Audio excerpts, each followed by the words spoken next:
All right, first up, getting you a breaking update on the raids that have been happening in Kanpur and also in Kannauj. What we are getting to know that the DRI has also registered a case under Section 110 of the Customs Act in the UP tax evasion case. Quickly going across to Sumi now, because Sumi, the Directorate General of GST Intelligence has already said that the Piyush Jain residence raids that have been happening in Kannauj and Kanpur and the figures that have been updated on the cash and the gold and other jewelry that has been recovered, also being said that the recovered gold from Kannauj has also been handed to the DRI, which is the Directorate of Revenue Intelligence.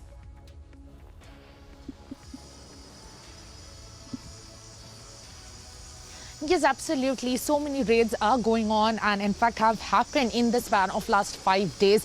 Various properties of Piyush Jain, the perfume industrialist, have been constantly raided and recoveries have been made. In fact, 25 kgs of gold, 250 kgs of silver, 600 kgs of sandalwood oil worth crores were recovered from his residence, apart from the 177.45 crores in cash.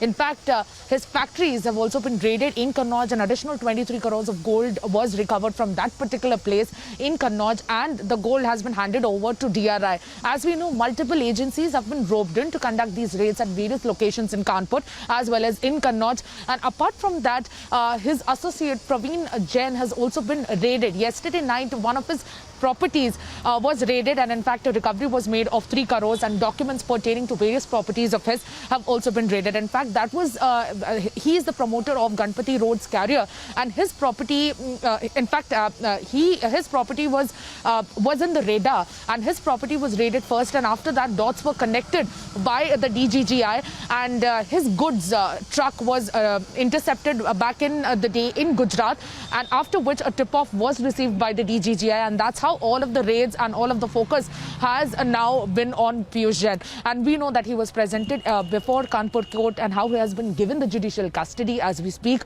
In fact, he is in judicial custody right now, and we are right now opposite Praveen Jain's residence here. On top floor, Praveen Jain's family lives here. But yes, the raids are far from being over, because yesterday night Praveen Jain's residence was raided and a recovery has been made of 3 crores. But for now, no raids are going on. But yes, what we are also getting to know that the probe has widened by the investigating agencies, and certainly more dots have been are getting connected based on the interrogation that are going on of all these associates as well as of Piyush Jain.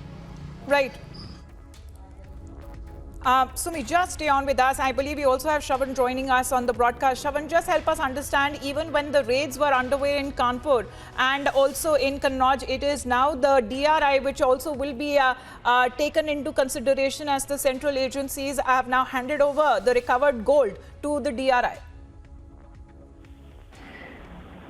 Well, in fact, Amita, this is on the expected lines, where the DRI was already roped in by the DGGI when they had basically recovered gold following the seizures that were basically carried out. In fact, 23 kilogram of gold has been recovered by DGGI. Now, there is an imprint of a foreign company on the gold bars that have been seized, and that is the reason why the DRI has now been roped in.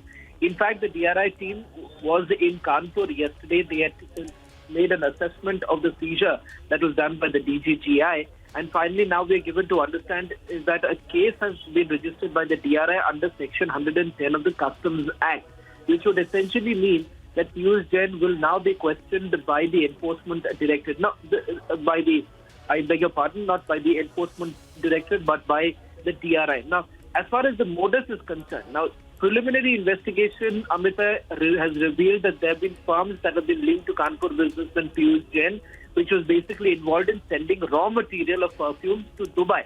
Now, that was in exchange for gold bars, and they believe that this was essentially done to avoid taxes and customs. A similar modus was also allegedly used while sending perfume material to Singapore. So, investigators at this stage suspect that along with raw materials of perfume, other undeclared items were being sent by the firms that have been linked to Jain. Now, what are the undeclared materials or items? That is still not very clear at this point in time. That is the reason why multiple agencies have now been brought into the picture. You have the DRI now coming into this case.